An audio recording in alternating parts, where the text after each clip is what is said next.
चलो दोस्तों, one second welcome eight Mahakal IAS. और जैसा कि आप लोग जानते हैं, आज है हमारी 4 जुलाई 2026 और 4 जुलाई 2026 को हिंदू और इंडियन एक्सप्रेस के जो भी इंपॉर्टेंट आर्टिकल हैं उनका डिस्कशन 20 से 25 मिनट में हम लोग कर लेते हैं दोस्तों।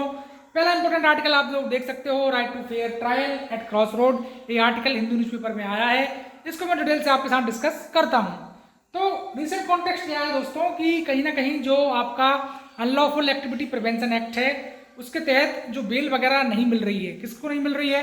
उमर खालिद भाई को नहीं मिली है और सरजील इमाम को नहीं मिली है। उसके रिगार्डिंग ये पूरा आर्टिकल है कि अनलॉफुल एक्टिविटी प्रिवेंशन एक्ट तो आप जानते ही हैं, कोई भी किसी भी तरीके की बैड एक्टिविटी अगर हम प्रमोट कर रहे हैं, टेररिज्म कंट्री में प्रमोट कर रहे हैं, लॉ एंड ऑर्डर सिचुएशन को डिस्टर्ब कर रहे हैं, वायोलेंस प्रमोट कर रहे हैं, जम्मू कश्मीर में किस तरीके से स्टोन पेल्टिंग हम करते हैं, जवानों के ऊपर पत्थर फेंकते हैं, वो सारी चीज़ें अगर आप कर रहे हैं तो अनलॉफुल एक्टिविटी प्रिवेंशन एक्ट के माध्यम से आपके ऊपर एफआईआर दर्ज हो जाएगी। बट कंडीशन अब ये है कि अनलॉफुल एक्टिविटी प्रिवेंशन एक्ट में जिस तरीके के मामले अब आ रहे हैं तो कई लोगों को बेल नहीं मिल रही, जबकि सुप्रीम कोर्ट ने भी ये बोला है कि भाई बेल जो है वो एक एक्सेप्शन नहीं है, बेल एक रूल है। ठीक है, बेल एक रूल है, बेल को एक पनिशमेंट के फॉर्म में आप ना देखें। जमानत किसी को भी मिलना एक नियम है, कानून है। और जुडिशियल जो आपका जस्टिस जो है, जस्टिस डिनाइड अगर हो जाएगा तो जस्टिस डिले अगर हो जाएगा तो डिनाइड हो जाएगा। ये भी जस्टिस डीवाई चंद्रचूड़ ने बोला है कि justice delayed is justice denied. तो इन लोगों को कब जस्टिस मिलेगा, कब इनको अनलॉफुल एक्टिविटी प्रिवेंशन एक्ट के माध्यम से आखिर कब ऐसा होगा कि जजेस के सामने जाएंगे और पता चलेगा कि भाई सही तरीके से उन्होंने यूपीए के माध्यम से जो एफआईआर रजिस्टर हुई है वो सही है या फेक है, क्या है? क्योंकि कई बार फेक एफआईआर रजिस्टर हो जाती हैं दबाव में। ठीक है, तो वो सारी चीज़ें तब पता चलेंगी जब व्यक्ति को ट्रायल आप करोगे, कोर्ट में वो जाएगा, आमने सामने जज के पड़ेगा, तब होगा ना। अब आप उसको जेल में बंद करके रखे हो तो कैसे हो पाएगा? तो उसी के रिगार्डिंग पूरा आर्टिकल है। तो यहाँ पर जो बोला जा रहा है सुप्रीम कोर्ट के द्वारा कि भाई कहीं ना कहीं हमको भी बहुत दिक्कत हो रही है। सुप्रीम कोर्ट भी बोल रहा है कि इस तरीके से आप सिटीजन का जो फंडामेंटल राइट है अंडर आर्टिकल 21 जो बात करता है राइट टू लाइफ, जीवन जीने का अधिकार, और सिर्फ जीवन जीने का अधिकार ही नहीं, right to live with dignity, एक गरिमापूर्ण जीवन भी जीना है। तो right to life with dignity, right to sleep, right to food, right to health, ठीक है, सारी चीज़ें जो है ना पूरी आर्टिकल 21 में है। इसलिए आर्टिकल 21 एक बहुत बड़ा इंपॉर्टेंट फंडामेंटल राइट है जो सिटीजन के राइट को सेफगार्ड कर रहा है। उसी में राइट टू प्राइवेसी, के एस पुट्टास्वामी जजमेंट आप बता सकते हैं, डिजिटल डेटा प्रोटेक्शन एक्ट के बाद आया है कि राइट टू प्राइवेसी भी एक इंट्रिंसिक पार्ट है आर्टिकल 21 का। तो जो एम्बिट है ना आर्टिकल 21 का बहुत गहरा है। सिग्निफिकेंस की बात करें तो वही बात यहाँ बोली गई है कि violation of right to personal liberty, आप किसी की लिबर्टी जो है ना उसको हार्म कर रहे हैं। और लिबर्टी एक कॉन्स्टिट्यूशनल मोरालिटी का इंपॉर्टेंट आस्पेक्ट है। मैंने आपको बताया था कि भाई कॉन्स्टिट्यूशनल मोरालिटी का मतलब होता है highest respect, reference to liberty, fundamental right, DPSP. तो आप किसी की कॉन्स्टिट्यूशनल मोरालिटी ना छीने, किसी की लिबर्टी ना छीने। लिबर्टी आप छीन जाएंगे तो फिर जो डेमोक्रेसी इंडिया में है उसका क्या ही मतलब रह जाएगा, फिर तो वो एक डिक्टेटरशिप हो जाएगी। वैसे ही आर्टिकल 21 बात करता है राइट टू लाइफ की, पर्सनल लिबर्टी की। और यहाँ पर एक बोला गया है सिग्निफिकेंस में आर्टिकल में, जो जिन्होंने आर्टिकल लिखा है राइटर्स, तो राइटर्स इस बात का भी जिक्र करते हैं कि individual should not remain in prison for year without being found guilty. जो इंडिविजुअल है वो क्या ना रहे दोस्तों, इम्प्रिजन ना रहे। ऐसा ना हो कि 1 साल के लिए आपने उसको बंद कर दिया बगैर गिल्टी, वो गिल्टी हो भी ना बेचारा, ये भी तो सकता है।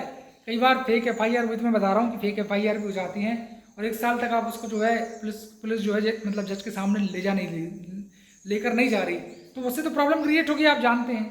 तो individual should not remain in prison for year without being found guilty. ठीक है, ये वाली बात याद रखेंगे आप। Bail can not depend solely on gravity of offence, ये भी बिल्कुल सही बात है कि बेल टोटली जो है ना वो ऑफेंस की ग्रेविटी पर ही डिपेंड ना करे। Bail should not totally depend on gravity of offence, वो वाली बात भी है। साथ में फेयर ट्रायल एक कॉन्स्टिट्यूशनल रिस्पॉन्सिबिलिटी है। फेयर ट्रायल होना चाहिए, स्पीडी जस्टिस होना चाहिए, स्पीडी ट्रायल होना चाहिए, वो एक कॉन्स्टिट्यूशनल रिस्पॉन्सिबिलिटी है, संविधान की एक जिम्मेदारी है। वो अगर फुलफिल नहीं होगी तो प्रॉब्लम है। साथ में कुछ चैलेंजेस इसमें क्या है दोस्तों कि delay in judicial proceeding, judicial proceeding में किसी भी तरीके का डिले का होना। ठीक है, stringent provision unlawful activity prevention act के, किसी भी तरीके से आपका जो अनलॉफुल एक्टिविटी प्रिवेंशन एक्ट के जो कहना चाहिए कि मैकेनिज्म है वो एक सही मैकेनिज्म तो नहीं है, क्योंकि उसमें बहुत सारी चीज़ें हैं वो अनक्लियर हैं, उसका कोई एक एम्बिट नहीं है, वो सारी चीज़ें आपको समझना है। फिर वे फॉरवर्ड में हम क्या बता सकते हैं कि टाइम बाउंड ट्रायल होना चाहिए। सही बात है भाई, जैसे आपने किसी ने कुछ क्राइम करा और आपको लगता है कि इस व्यक्ति ने क्राइम करा है, या आपको लग रहा है कि प्रिवेंटिव डिटेंशन या प्रिवेंटिव डिटेंशन के अंदर भी इसको हमको बंद करना है, तो एक टाइम फ्रेम रखो ना। आप उसको साल भर के लिए क्यों बंद करके रख रहे हो या 6 महीने के लिए क्यों जेल में सड़ा रहे हो? उसको प्रॉपरली जो भी है मजिस्ट्रेट के सामने पेश करो और चार्जशीट फाइल करना चाहिए पुलिस को एक डिफाइंड टाइम में। जिससे कि बेचारे का उसका जो राइट टू स्पीडी ट्रायल है वो आर्टिकल 21 जो फंडामेंटल राइट है उसका हनन ना हो, उसका वायोलेशन होगा तो कल के दिन पुलिस को भी फिर प्रॉब्लम हो जाएगी। ठीक है, तो टाइम बाउंड ट्रायल हो, स्पीडी केस का डिस्पोजल हो और मिसयूज हो स्ट्रिंजेंट लॉ का प्रिवेंट। तो इसके लिए तो यार मैं तो चाहता हूँ कि जैसे फास्ट ट्रैक कोर्ट है ना, फास्ट ट्रैक कोर्ट है स्पीडी जस्टिस के लिए, रेप वगैरह केसेस के लिए है, निर्भया गैंगरेप केस हुआ हमारा आरजी कार मेडिकल कॉलेज का, तो फास्ट ट्रैक कोर्ट बनाए गए। वैसे इसके लिए कुछ फास्ट ट्रैक कोर्ट जैसा कुछ मैकेनिज्म होना चाहिए, क्योंकि इस तरीके से अगर अनलॉफुल एक्टिविटी प्रिवेंशन एक्ट के लोगों को आप जलील करोगे, उनको इतने लंबे समय तक अगर कैद रखोगे, तो उससे कहीं ना कहीं सिटीजन का जो फंडामेंटल राइट है, जो लिबर्टी है, बहुत बुरी तरीके से अफेक्ट होगी, ऐसा मुझे लगता है। ठीक है, तो पूरा आर्टिकल है, इसके बेसिस पर आप एक अच्छा सा क्वेश्चन अटेम्प्ट कर सकते हो। ठीक है, इसको आप 150 वर्ड्स में लिखना, और जिस किसी को भी अगर मुझे बताना है कि भाई सर को मैं बता दूं इसका आंसर, वो आप बता देना। Right to fair trial, right to fair trial is cornerstone of article 21। Right to fair trial cornerstone है आर्टिकल 21 का। Discuss challenges posed by pre law pre trial, अगर क्या क्या चैलेंजेस आते निकलते हैं अनलॉफुल एक्टिविटी प्रिवेंशन एक्ट में pre trial के पहले क्या क्या चैलेंजेस हैं, आप 150 वर्ड्स में लिखना है इसका आंसर, और मुझे कमेंट के माध्यम से इसका आंसर बताना। एक बार मैं देख लूँ वीडियो सही साथ चल रहा है कि नहीं। ठीक है, कभी कभी क्या स्टक वगैरह हो जाता है। तो 6-7 मिनट में हमने बहुत अच्छे तरीके से इस आर्टिकल को डिस्कस करा है। और जब भी जैसे मेंस का आप क्वेश्चन लिखोगे ना, तो उसमें इसको याद रखना है, एक उमर खालिद भाई को याद रखना है मेंस के लिए, और दूसरा सरजिल इमाम। सरजिल इमाम और उमर खालिद जो दो है व्यक्ति हैं, उमर खालिद और सरजिल इमाम, इनको बिल्कुल रट जाना। कभी भी आर्टिकल जैसे क्वेश्चन आ सकता है मेंस एग्जामिनेशन में इस बार यूपीएससी में कि राइट टू स्पीडी ट्रायल या राइट टू फेयर ट्रायल क्या है, उसके बारे में आप बताएं कुछ, तो अच्छे तरीके से आप लोग जो है बता सकते हो। ठीक है, बाकी उसका सिग्निफिकेंस वगैरह तो हम सब बता ही चुके हैं आपको, चैलेंजेस वगैरह भी ठीक है बता दिए मैंने आपको, वे फॉरवर्ड भी बता दिया। इसको इतना मसाला भी जैसे आपके पास अगर है ना दोस्तों, तो मेरी बात का बिल्कुल यकीन कीजिए कि बहुत अच्छे तरीके से आप जो है आराम से अच्छा कर सकते हो, समझ रहे हो, एक अच्छे लेवल का कंटेंट आपका जो है डेवलप हो जाएगा इससे। तो right to fair trial at cross road ये वाला हमने ठीक तरीके से डिस्कस कर लिया है। फिर एक क्वेश्चन और है हमारा, क्या है क्वेश्चन तो मैंने आपको बता ही दिया। अब सेकंड टॉपिक है don't bet on AI trickle down. Don't bet on AI trickle down, ये एक आपका जैसे क्वेश्चन है। तो don't bet on AI trickle down effect में क्या है मैं बताता हूँ आपको। ठीक है, तो don't bet on AI trickle down में वही है कि जो कंट्रोल है ना हमारा एआई पे, control over artificial intelligence create strategic advantage. एक स्ट्रेटेजिक एडवांटेज कहीं ना कहीं क्रिएट होती है इससे। तो कैसे स्ट्रेटेजिक एडवांटेज क्रिएट होती है वो हम जैसे बताएं आपको। तो इसमें don't bet on AI trickle down में यही है कि control over AI create strategic advantage, country lead in frontier AI. बहुत सारे देश ऐसे जो फ्रंटियर एआई टेक्नोलॉजी में लीड कर रहे हैं, जैसे यूएसए है, जैसे अमेरिका है, बट इंडिया अभी फ्रंटियर एआई में आगे नहीं आ रहा है। फ्रंटियर एआई का मतलब ये है कि बहुत सारी जैसे चिप्स है, तो अभी तो चिप्स भी इंडिया क्या कर रहा है, दूसरे देशों से ले रहा है, ताइवान से ले रहा है, साउथ कोरिया से ले रहा है सेमीकंडक्टर चिप, उसके बाद फैब्रिकेट करके हम उसको आगे डेवलपमेंट कर रहे हैं, तो खुद का हमारे पास नहीं है। तो फ्रंटियर एआई का मतलब वही है कि जो भी टेक्नोलॉजी है, नई नई टेक्नोलॉजी, उसमें एडवांसमेंट होना, चिप्स वगैरह खुद मैन्युफैक्चर करना, सेमीकंडक्टर चिप और पूरा सॉफ्टवेयर वगैरह खुद डेवलप करना। अब ये चीज़ें क्या बहुत लैकिंग है। जैसे हम इसको रिलेट कर सकते हैं कि भाई जियो पॉलिटिकल टेंशन जो क्रिएट होती है उसमें सारी टेक्नोलॉजी का भी एक बहुत बड़ा इंपॉर्टेंट रोल होता है दोस्तों। क्योंकि कोरोना वायरस में आप लोगों ने देखा, कोरोना वायरस में वैक्सीनेशन जो बहुत सारी थी, वैक्सीनेशन को नेशनलाइज कर दिया गया, कई देशों को वैक्सीनेशन दूसरा देश नहीं दे रहा था। साथ ही साथ जीपीएस सिस्टम किस तरीके से इंडिया को टेक्नोलॉजी डिनाई की गई थी, कारगिल वॉर जब हुआ था, कारगिल का जो युद्ध हुआ था ना हमारा इंडिया पाक का, तो उस समय अमेरिका ने हमको जीपीएस टेक्नोलॉजी डिनाई कर दी थी। तो बहुत जरूरी हो जाता है कि खुद का हमको टेक्नोलॉजी डेवलप करना चाहिए। तो डोंट बेट ऑन एआई में यही बोला गया है कि भाई जो एआई टेक्नोलॉजी है इसमें बहुत से देश दूसरे देशों को कल के दिन टेक्नोलॉजी नहीं देंगे। तो फ्रंटियर एआई का ही पूरा है। ठीक है, control over AI create strategic advantage, country lead in frontier AI have strong incentive to restrict access instead of allow them to spread freely. तो बहुत सारी कंट्री जो है यूएसए, चाइना वगैरह, आने वाले टाइम में फ्रंटियर एआई टेक्नोलॉजी उनके पास अगर होगी तो वो दूसरे देशों को नहीं देंगे। ठीक है, तो सबको अपना अपना बनाने की जरूरत है। साथ में इंडिया का जो रिसर्च एंड डेवलपमेंट है ना, वो 0.6 से 0.9% है जीडीपी का। तो मुझे भी लगता है पर्सनली कि यार थोड़ा सा हमको हमारा जो रिसर्च एंड डेवलपमेंट है वो बढ़ाना चाहिए, आईआईटी के माध्यम से, आईआईएम के माध्यम से। ठीक है, Indian council of agriculture research, बहुत सारे तो हैं हमारे रिसर्च के जो सेंटर हैं, उनको हम डेवलप करें, उनको फंडिंग दें, और कम से कम 1 से 2% तो कर सकते हैं यार 0.6 से हम जो है रिसर्च एंड डेवलपमेंट पे अपना जो खर्चा है, जब तक उस खर्चे को हम नहीं बढ़ाएंगे दोस्तों, तब तक बहुत मुश्किल हो जाएगा। मुझे भी ऐसा लगता है कि भाई कंप्यूटिंग का जो कॉस्ट है वो भी हम जैसे वहन नहीं कर सकते अकेले। तो कंप्यूटिंग का कॉस्ट है, रिसर्च है, चिप्स का फैब्रिकेशन है, और चिप्स को हम सेमीकंडक्टर चिप्स को जो है ताइवान या साउथ कोरिया से ना खरीद कर खुद ही डेवलप करें, उस पर थोड़ा हमको काम करना चाहिए, टेक्नोलॉजिकल एडवांसमेंट करना चाहिए, लैब्स वगैरह तैयार होना चाहिए, उस पर थोड़ा फंडिंग वगैरह गवर्नमेंट दे। कोई प्राइवेट एंटरप्रेन्योरशिप कर रहा है और वो चाहता है, जैसे स्पेस में क्यों आप जानते हो कि इन स्पेस जो हमारा मैकेनिज्म है उसमें प्राइवेट गवर्नमेंट कोलैबोरेट करके बनाया गया है, तो वैसा ही कुछ मैं चाहता हूँ कि पब्लिक प्राइवेट पार्टनरशिप के माध्यम से भी गवर्नमेंट थोड़ा सपोर्ट करे लोगों को, जिससे एंटरप्रेन्योरशिप आए, बड़े बड़े अंबानी अडानी ये लोग थोड़ा इसमें इन्वेस्ट करें, जिससे भाई कहीं कहीं देश सबसे सर्वोपरि है। पर्सनल बेनिफिट तो होता रहेगा पर देश को भी तो बेनिफिट होना चाहिए ना। तो फिर देखिए, USA restricting access to frontier AI, USA के पास जो फ्रंटियर एआई है वो रिस्ट्रिक्ट कर रहा है। इसमें एग्जांपल दिया है कि export control extend beyond chip 2025 AI diffusion frontier, कहने का मतलब वही है कि यूएसए के पास अगर फ्रंटियर एआई है तो वो उसको डिनाइड कर देगा।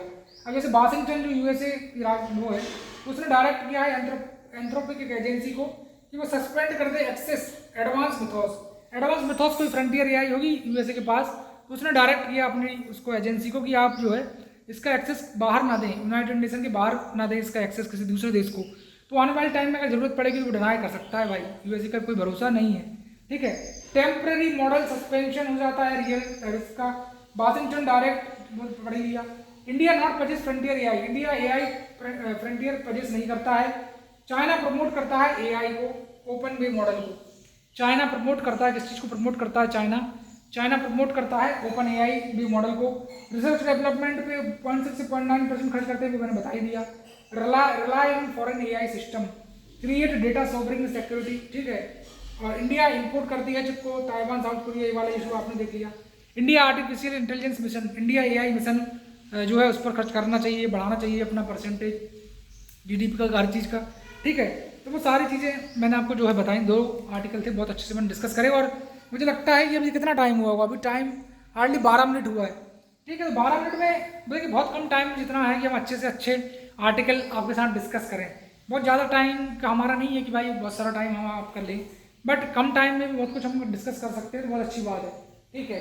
तो दोनों ही आर्टिकल आप अच्छे से कर लेना। और एआई को जो हमारा आर्टिकल है आर्टिफिशियल इंटेलिजेंस का, क्योंकि देखिए आर्टिफिशियल इंटेलिजेंस के कुछ नुकसान भी हमको देखने को मिल सकते हैं। आज आप लोग जो देखते हो इस तरीके से साइबर बुलिंग का जो इशू है हमारा, ठीक है, साथ ही साथ डीप फेक का इशू कितना बड़ा। डीप फेक में किसी की भी वॉइस लगा दी, किसी का भी चेहरा लगा दिया, बुलवा दिया, तो उससे बहुत सारी चीज़ें प्रमोट हो रही हैं सोसाइटी में। एक अच्छा जो माइंडसेट है सोसाइटी का वो नहीं है। फेक न्यूज़ बहुत सारी स्प्रेड हो रही हैं, मिसयूज हो रहा है। इंस्टाग्राम, फेसबुक, हर जगह आप देखोगे कंटेंट कितना ढेर सारा पड़ा है, बट सारी चीज़ें कहीं कहीं ब्रेन वॉश कर रही हैं ह्यूमन का। डिजिटल टेक्नोलॉजी का जितना यूज है उतना ही डिजिटल टेक्नोलॉजी का मिसयूज भी है, कहीं ना कहीं अंदर से खोखला कर रहा है इंसान को ये डिजिटल टेक्नोलॉजी जो है, ठीक है। इंसान पहले आप देखते होंगे, पहले कितना हम आउटडोर खेलते थे, ये जनरल में बता रहा हूँ आपको। आजकल इंडोर एक्टिविटी बस प्रमोट है, तो लोगों का फैट भी बढ़ते जा रहा है। पहले हम आउटडोर एक्टिविटी करते थे, क्योंकि एआई का यूज है ना, मोबाइल को हम देख रहे हैं, कंप्यूटर है, लैपटॉप है, इंस्टाग्राम, फेसबुक, यूट्यूब, ट्विटर, हर जगह हम दिन भर लगे रहते हैं इन चीज़ों में, तो बहुत सारी एनर्जी तो हमारी वैसे ही वेस्ट हो रही है। पहले के ज़माने में लोग कितने स्वस्थ रहते थे, क्रिकेट खेल रहे हैं, बाहर घूम रहे हैं, रोमिंग कर रहे हैं, हंसी मजाक कर रहे हैं। आजकल लोग क्या है, इमोशनल डिप्रेशन, सुसाइड, सब कुछ चल रहा है। क्योंकि जितना ज़्यादा इंटीग्रेट होंगे हम इस एआई से, जितना ज़्यादा इंटीग्रेट होंगे टेक्नोलॉजी से, उतना ज़्यादा इन चीज़ों का क्या है, एक नेगेटिव इफेक्ट भी है। वो नेगेटिव इफेक्ट दिखता नहीं है, बट वो धीरे धीरे धीरे धीरे इकट्ठा होते होते एक बड़ा स्वरूप ले लेता है। कई लोगों को चश्मे की प्रॉब्लम है, तो आजकल देखता हूँ इतने इतने से बच्चे उनको चश्मा लग रहा है, क्योंकि वो दिन रात लगे रहते हैं यूट्यूब पर, इंस्टाग्राम पर, फेसबुक पर। तो कहीं ना कहीं एक अच्छी लाइफ, पीसफुल लाइफ अगर हमको जीना है ना दोस्तों, तो बहुत जरूरी है कि एक टाइम फिक्स करें हम कि इतने टाइम के लिए, जैसे मेरा टाइम फिक्स है अभी कि मैं रोज़ 7:30 से 9 के बीच में लाइव आता हूँ।